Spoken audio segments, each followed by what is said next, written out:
Be'ezrat Hashem, Naaseh V'Natzliach, Shabbat Shalom, Vorach, mes chers amis, alors nous sommes dans la paracha de Matot Mas'eh. Nous voudrons voir quelques petits points sur la paracha, Be'ezrat Hashem.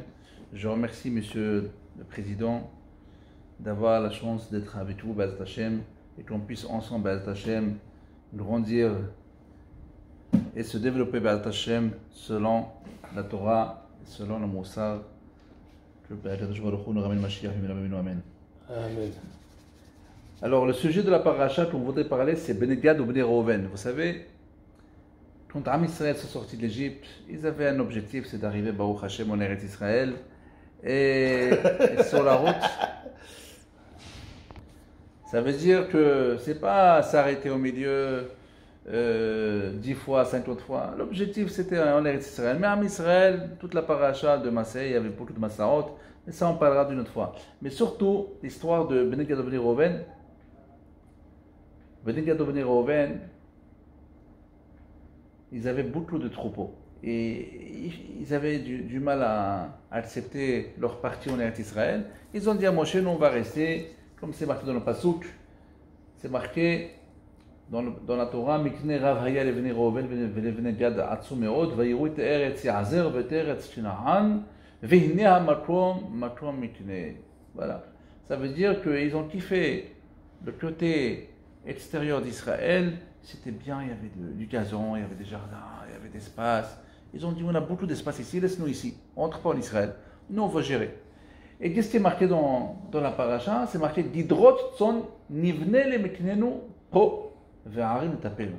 Bnei Gad ou Bnei Reuven, quand ils sont venus chez Moshe Rabbeinu, ils ont dit, on va construire Gidrot son, des petites maisonnettes pour mettre notre troupeau, notre bien, notre magasin, notre boutique, voilà. On va prendre l'exemple d'aujourd'hui. On va construire notre centre commercial, notre site. Et après, ah oui, on va faire aussi des petites maisons pour nos enfants, pour nos descendants.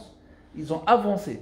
D'abord, le gashmiot, le matériel. D'abord le business. Et après, le principal, les enfants, l'éducation.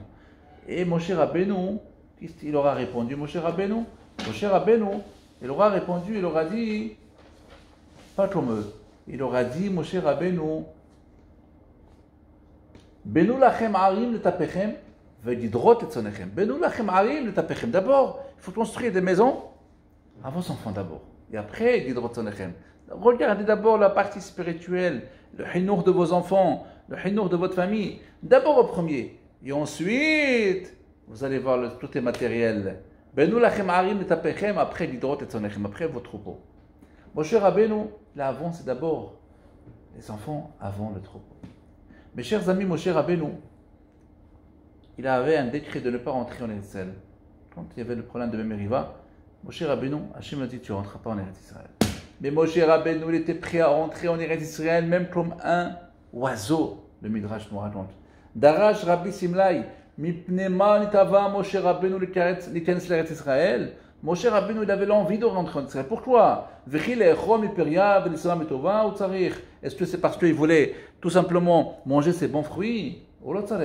Et là, Moshe Rabbeinu, il a dit, il y a des mitzvot qu'on peut les faire, les accomplir uniquement en Eretz Israël. Et Kanes ani l'Eretz Israël, qui déchirent toute la maladie. Comme ça, le Gemara de Sota, Daf Yud Gimel Amud Aleph nous raconte sur Moshe Rabbeinu. La Gdusha, la Rouhaniyut, c'est ça qui comptait sur Moshe Rabbeinu.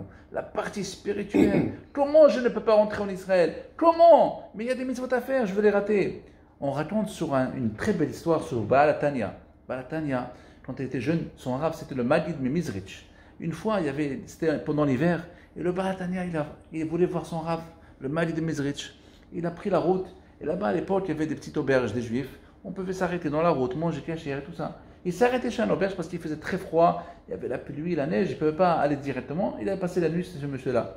Et voilà, il lui a dit que je suis le Talmid de Magid Mizrich, je suis l'élève du Magid. Il a reçu avec kavod, il a donné à manger, à boire et tout. Après, il a posé une question, il lui a dit, dis-moi, combien de temps tu es dans cet hôtel, cette auberge? Je lui ai dit, ça fait des années, moi. Dis-moi, Minyan, Shabbat, Minyan, est-ce que tu as pour lecture la Torah, Shabbat? Il a dit, non, j'ai pas Minyan.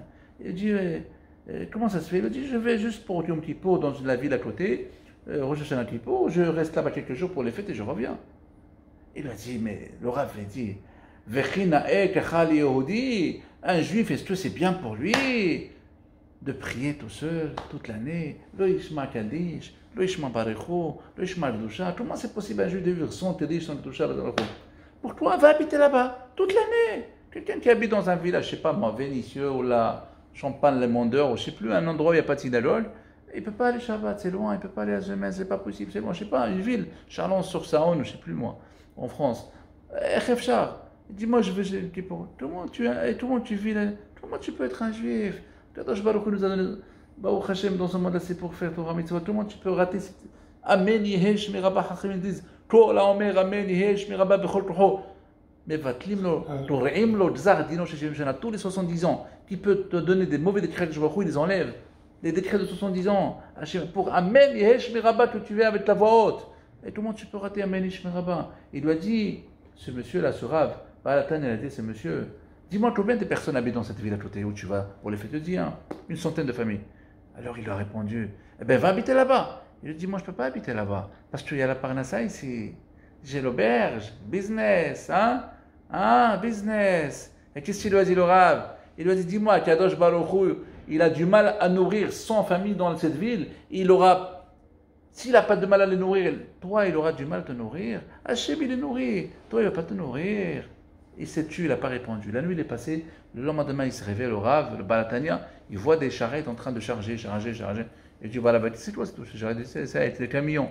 Je déménage mon rabbin. Toi tu m'as réveillé mon frère. Il nous réveille. Mais il y a des gens qui ne se réveillent pas, mais lui il s'est réveillé. Ouais, il a déménagé, il a profité. Et toute sa vie, il a réussi à vivre comme un vrai juif. Aller à la synagogue tous les jours. Qui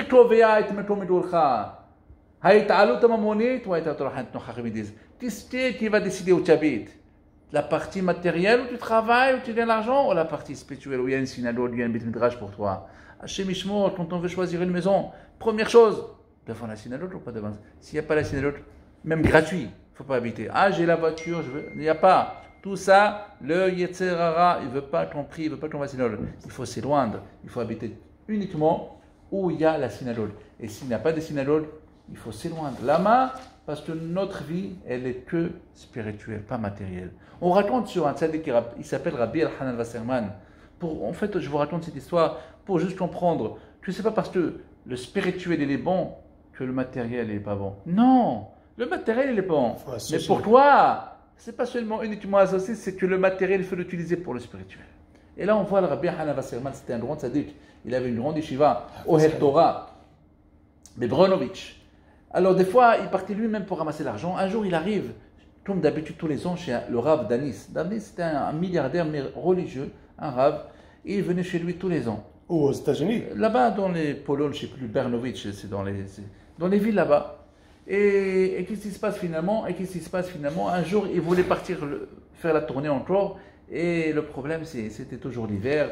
Il faisait froid, il y avait la neige, il y avait la boue. Et le Rav Elchanan Wasserman, il prenait le chemin tout âgé comme ça et il s'est sali comme ça. Et il voulait arriver chez le Rav Denis avec son palais royal, chez lui à la maison. Il dit, tout moi je peux rentrer. Il a des tapis de folie, des millions, des canapés, des salons qui coûtent très cher. Tout moi je veux rentrer avec la boue, la saleté, la pluie dans sa maison, dans ses tapis. Mais j'ai une idée. Je connais la sortie de la cuisine où là-bas les poubelles. Je vais passer par derrière. Allah, il va me voir. Et je vais demander à Tzedaka comme d'habitude, il va me donner un bon chèque, et je veux partir. Et comme ça, il a fait. Il est passé par derrière, il rentre, et il voit le Rav Denis. Rav Denis, il est venu tout en colère, il lui a dit, toi, qu'est-ce que tu fais ici? Je suis tu es en train d'abîmer mes deux filles. Il dit, abîmer tes filles? Moi, je ne les connais même pas, qu'est-ce que tu as abîmé? Il lui a dit, j'ai jamais vu tes filles, comment tu parles comme ça? Je ne sais pas c'est qui tes filles. Il lui a dit, non, je vais t'expliquer tout ce que je dis. Toi, tu as abîmé l'éducation que j'ai éduqué mes filles. Toute ma vie, explique-moi, il lui dit, toute ma vie, j'ai appris à mes filles, il avait 2 filles seulement. Il lui dit, voilà, toute cette richesse, tous ces salons, tout ce manger, tout ce que vous voyez, tout ce palais royal qu'on a, tout ça, ça vaut rien à côté de la Torah. J'attends avec impatience que Rav Elchanan Wasserman vienne me visiter, me rendre visite, et qu'il s'assoie sur ces salons avec la boue, avec la pluie, avec les saletés de la route, pour montrer que ça vaut rien à côté d'un tzaddik qui s'assoit dans notre maison. À tout un tzaddik qui étudie la Torah. Et toi, tu viens et tu passes par derrière. Et tu montres à mes filles que ce qui est important, c'est le salon, les tapis. C'est pas toi. Tu vas sortir, tu vas faire demi-tour, tu vas rentrer dans la rentrée principale, tu vas t'asseoir dans le salon. Le pauvre, le Rav El-Hanan Wasserman, il ne lui restait pas trop de choix. Eh bien, il doit rentrer. Il est passé, il a fait tout le tour. Et il est rentré. Et il est assis avec la boue, avec la saleté sur les salons, sur le canapé. Et comme ça, ils ont vu les filtres, voilà, vraiment, il s'est assis devant sa femme, devant ses filles, sur les salons, il les a tous salis. Et comme ça, l'éducation des enfants, de savoir qu'est-ce qui est important dans la Torah. Mes chers amis, je vais raccourcir, on n'a pas beaucoup de temps, mais j'ai envie de vous dire, il y avait une famille que je connais très très bien.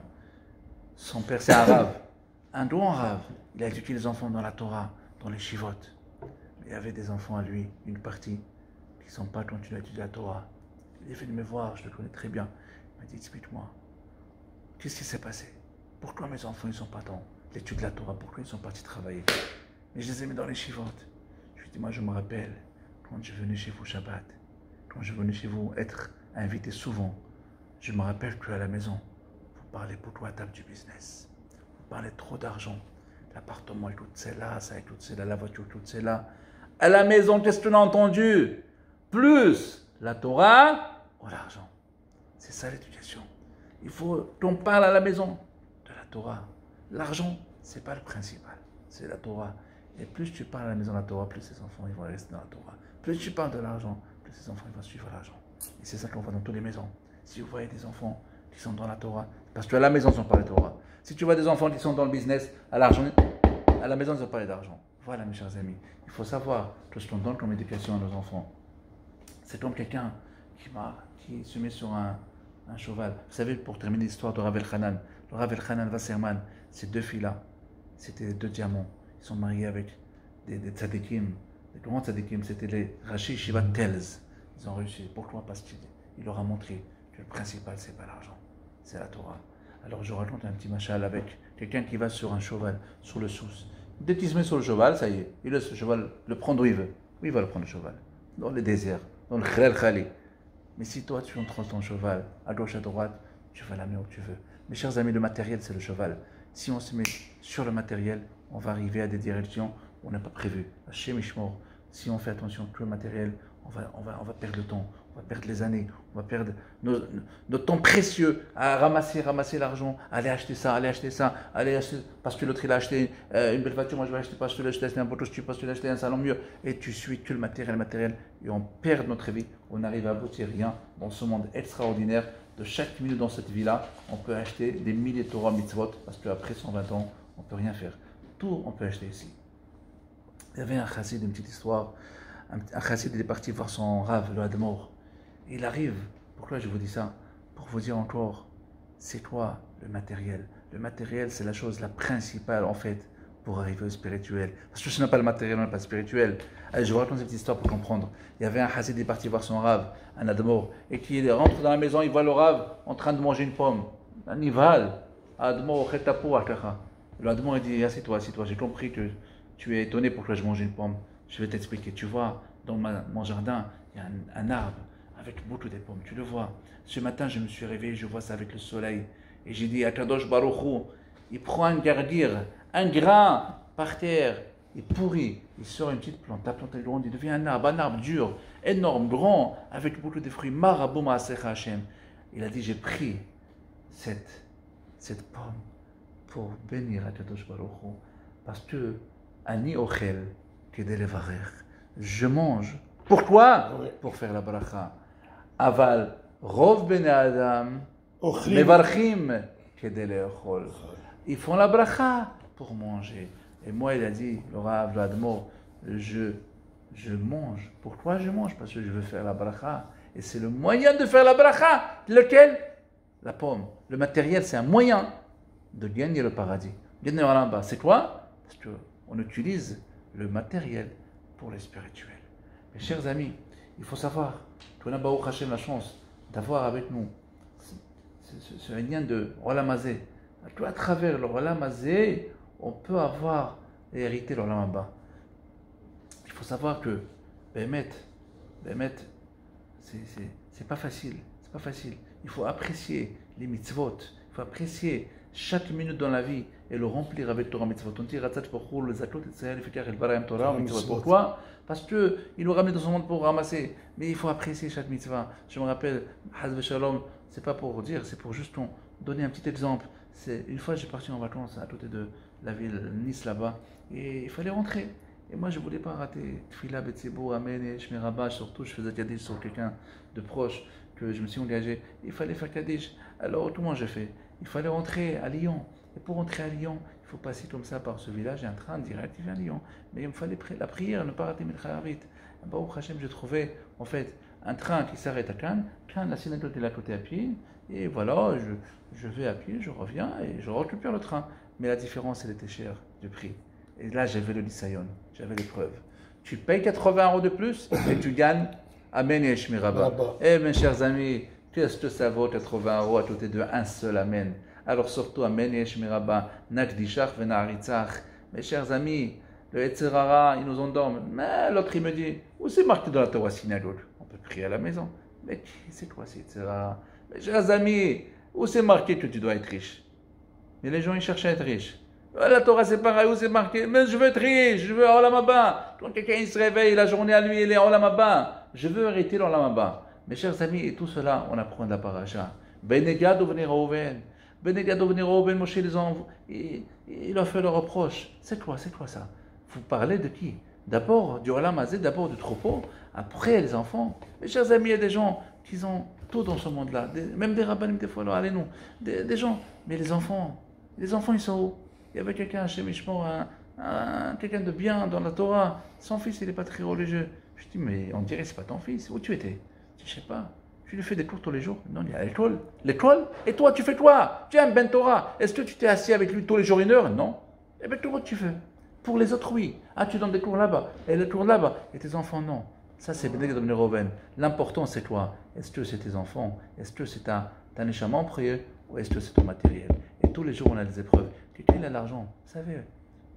Aujourd'hui, construire une synagogue, il y a 1 sur 10 qui peut faire une synagogue. Baruch Hashem, il y a des gens qui ont des maisons de vacances. Wahda fait Elat, Wahda fait Miami. Prends une maison, fais-la une synagogue. Mais il faut savoir le faire. Il faut savoir le faire. On a du matériel, on a de l'argent. Il y a quelqu'un qui va faire quoi? Il va acheter un petit bateau, un petit jet privé, une villa énorme. Pourquoi? Il y a des gens qui peuvent faire autre chose. Qu'est-ce qu'ils peuvent faire? Ils peuvent acheter un Sefer Torah, un Bet Midrash, soutenir de Kolelman, ouvrir une synagogue. Ça, c'est le principal de la vie. De reconnaître que le matériel, il a un objectif. C'est pour l'utiliser pour le spirituel. Et si on a compris ça, alors Be'ez Hashem, on a compris c'est toi l'Olam Hazé, et on mettra Be'ez Hashem l'Olam Haba, B'Biyat Mishiach Tzidkenu B'Namenu Amen. Shabbat Shalom.